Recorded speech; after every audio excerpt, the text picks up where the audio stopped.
Тэгэхээр нэгдсэн мэдээллүүд чинь байхгүй болохоор бид нар юуг төлөвлөх юм бэ, юуг хэрэгжүүлэх юм, дараа нь юун дээр анхаарах юм бэ гэдэг ингээ ойлгомжгүй болчихж байгаа байхгүй да. Чи ингээр ярих юм бол аж ахуйн нэгж байгууллагууд чинь тоонуудаа нэг болгож одоо зорилттой бий болгодсон шүү дээ. Тэгээ та нар чиг нэгдүгээр нэгдсэн мэдээлэл байхгүй юм. За хоёрдугаарт алдсан хараа 2050 Монгол улсын хөгжил 2026-аас 30 оны хөтөлбөр. За 2024-с 26 28 оны үйл ажиллагааны хөтөлбөр засгийн газар ингээд эдэн дээр чинь бүгд нэг цогц төлөвлөгөө биелүүл цогц арга хэмжээнд хэрэгжүүлнэ гэж заашаад байгаа байхгүй да. Энэ цогц арга хэмжээ чи юу юм бэ? Яаж хэрэгжүүлж байгаа юм гэж суугаад байна шүү дээ. 2028 онд ч одоо ингээд 1 жил 6 сарын дараа дууслаа. Тэгэхээр цогц арга хэмжээ чи хэрэгжсэн байна гэсэн үг шүү дээ. 1 жил 6 сарын хугацаанд. Тэгэхээр энэ дээр ямар арга хэмжээнүүд яаж хэрэгжүүлж байгаа юм бэ гэж асуугаад байгаа юм. Тэгээд аль нь хариулах юм бол тоо байгаль орчны ам гэхэд биш болчиходох юм. Нийслэхээр бас биш болчиходох юм. Босрлын ам гэхээр мэдээлэл нь байхгүй гэдэг юм. Аль нь хариулах нь дараа.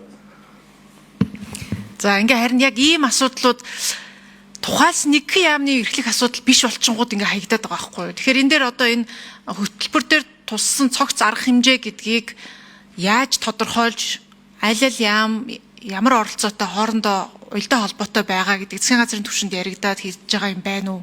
Орон нутгийн түвшинд ирсэн мэдээлэл нь байна уу?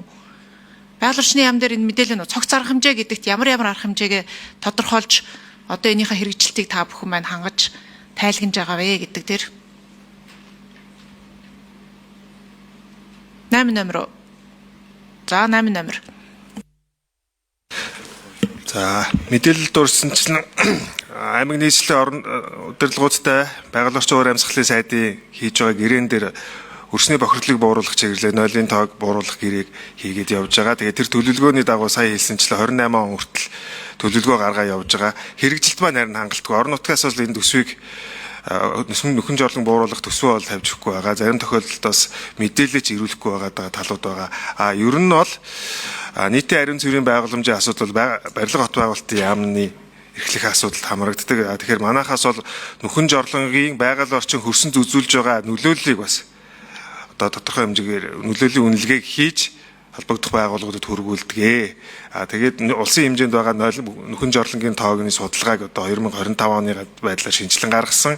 Энэ асуудлуудаа холбогдох байгууллагуудтай мэдээлэл хуваалцаад ажиллаж байгаа.